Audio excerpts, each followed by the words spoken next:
नमस्कार दोस्तों, आज हम बात करेंगे चंद्रयान 3 मिशन के बारे में। चंद्रयान 3 चंद्रयान 2 का एक अनुवर्ती मिशन है जिसका उद्देश्य चंद्रमा की सतह पर सुरक्षित लैंडिंग और रोविंग करने में अंत क्षमता का प्रदर्शन करना है। इसरो के मिशन की खासियत। दक्षिणी ध्रुव में ऐसा क्या है? चंद्रमा पर पानी है या नहीं? इतिहास बनाने की खोज। तो आइए जानते इन सब के बारे में विस्तार से। चंद्रयान मिशन 3 ने 14 जुलाई को आंध्र प्रदेश के श्रीहरिकोटा से उड़ान भरा था। 40 दिनों की लंबी यात्रा के बाद 23 अगस्त यह चंद्रयान चंद्रमा के दक्षिणी ध्रुव पर उतरने की कोशिश करेगा। इसरो के चंद्रयान 1 के मून इंपैक्ट प्रोब, चंद्रयान 2 के विक्रम लैंडर और प्रज्ञान रोवर को भी उसी क्षेत्र में उतरने के लिए भेजा गया था। अब चंद्रयान 3 भी यहीं उतरने की कोशिश करेगा। हालांकि इससे पहले दोनों मौकों पर नाकामी हाथ लगी थी।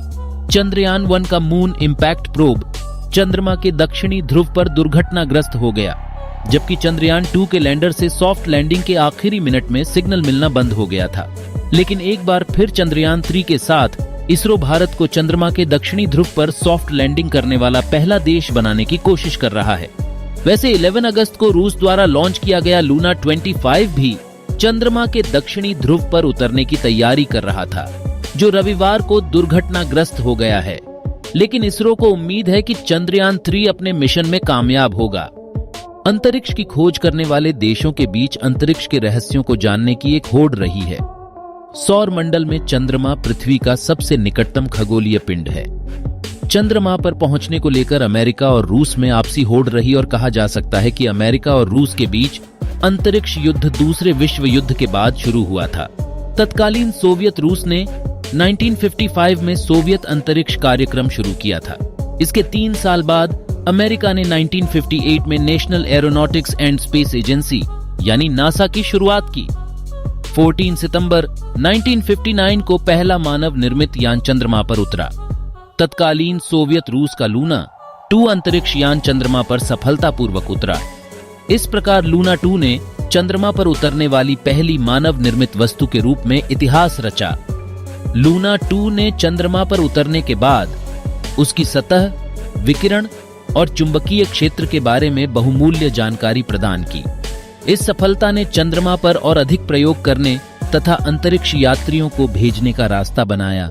नासा द्वारा लॉन्च किए गए अधिकांश अपोलो मिशन, मानव युक्त अंतरिक्ष मिशन और रूस द्वारा किए गए लूना 24 मिशन चंद्रमा के भूमध्य रेखा के करीब ही उतरे हैं। इसरो के मिशन की खासियत यानी लूना 25 और चंद्रयान से पहले हमेशा इन यानों ने चंद्रमा की भूमध्य रेखा पर उतरने का ही प्रयास किया, क्योंकि चंद्रमा की भूमध्य रेखा के पास उतरना आसान है। चंद्रमा के भूमध्य रेखा के पास तकनीकी सेंसर और संचालन के लिए आवश्यक अन्य उपकरण सूर्य से सीधी रोशनी प्राप्त करते हैं। यहाँ दिन के समय भी रोशनी साफ दिखाई देती है। इसीलिए अब तक सभी अंतरिक्ष यान चंद्रमा के भूमध्य रेखा के करीब उतरे। पृथ्वी की धुरी 23.5 डिग्री झुकी हुई है। इसके कारण ध्रुवों के पास 6 महीने दिन का प्रकाश और 6 महीने अंधेरा रहता है। लेकिन चंद्रमा की धुरी सूर्य से लगभग समकोण पर है। नासा के अनुसार चंद्रमा की धुरी 88.5 डिग्री लंबवत है, यानी सिर्फ 1.5 डिग्री की वक्रता।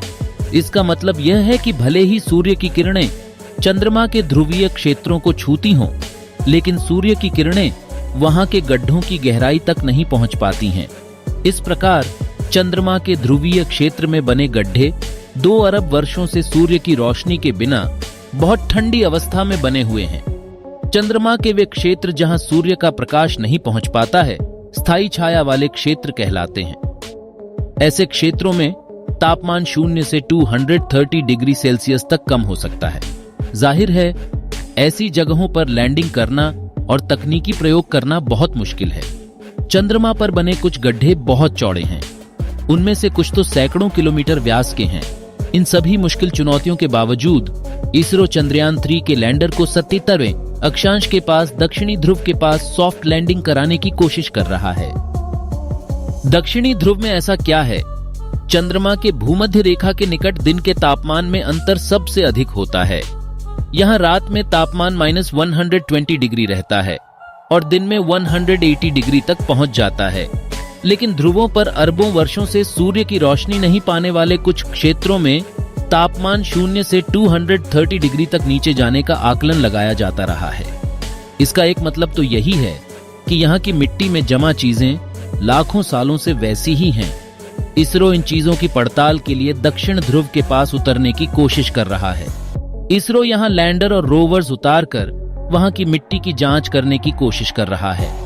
दक्षिणी ध्रुव के पास की मिट्टी में जमे हुए बर्फ के अणुओं की पड़ताल से कई रहस्यों का पता चल सकता है। सौर परिवार का जन्म, चंद्रमा और पृथ्वी के जन्म का रहस्य, चंद्रमा का निर्माण कैसे हुआ और इसके निर्माण के दौरान क्या स्थितियां थीं, यह जाना जा सकता है।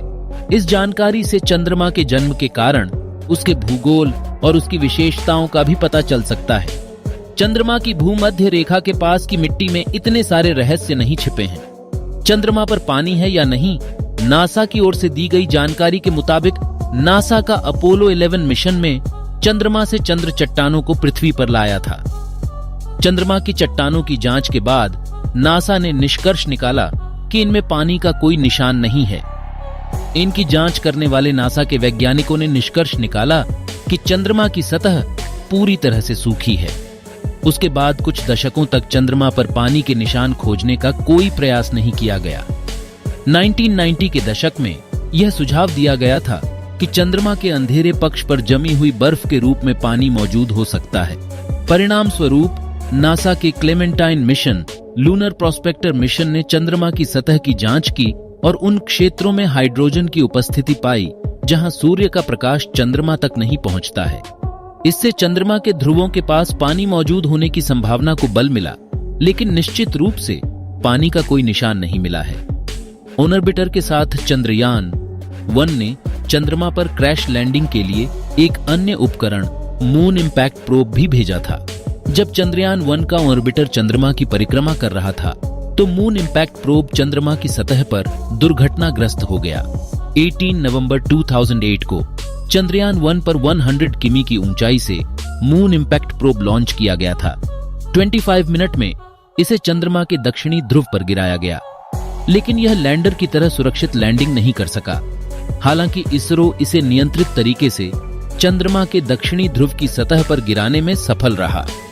मून इंपैक्ट प्रोब पर सवार चंद्रास एल्टीट्यूड कंपोजिशन एक्सप्लोरर ने चंद्र सतह से 650 मास स्पेक्ट्रा रीडिंग एकत्र की और इस जानकारी का विश्लेषण करने के बाद इसरो ने 25 सितंबर 2009 को घोषणा की कि चंद्रमा पर पानी है।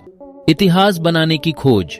इतिहास में पहले उपलब्धि हासिल करने वालों का नाम याद किया जाता है, जैसे कि रूस चंद्रमा पर अपना यान भेजने वाला पहला देश था, लेकिन अमेरिका चंद्रमा पर कदम रखने वाला पहला देश बना। अब देखना है कि चंद्रमा के दक्षिणी ध्रुव पर उतरने वाला भारत पहला देश बन पाता है या नहीं। लूना 25 के दुर्घटनाग्रस्त होने से यह मौका अभी भी भारत के पास बना हुआ है। यदि चंद्रयान 3 दक्षिणी ध्रुव पर जमी हुई मिट्टी में पानी के निशान का पता लगाता है तो यह भविष्य के प्रयोगों के लिए अधिक उपयोगी होगा। चंद्रमा पर पानी का पता लगने पर उससे ऑक्सीजन बनाने का विकल्प भी मिलेगा, यानी मानव जीवन की संभावनाओं को तलाशा जा सकता है। इतना ही नहीं, ऑक्सीजन का उपयोग अंतरिक्ष प्रयोगों और चंद्रमा पर अन्य प्रयोगों के लिए प्रणोदक के रूप में भी किया जा सकता है। इन सब वजहों से ही इसरो शुरू से ही चंद्रमा के दक्षिणी ध्रुव का पता लगाने की तैयारी कर रहा है। चंद्रयान 1 और चंद्रयान 2 में भी इसी तरह के प्रयास किए गए थे। अब यह चंद्रयान 3 के साथ इतिहास रचने की तैयारी में है। मुझे उम्मीद है कि आपको ये वीडियो पसंद आया होगा। अगर आपको ये वीडियो पसंद आया है तो इसे लाइक और सब्सक्राइब करें और अपने दोस्तों के साथ भी शेयर करें। धन्यवाद।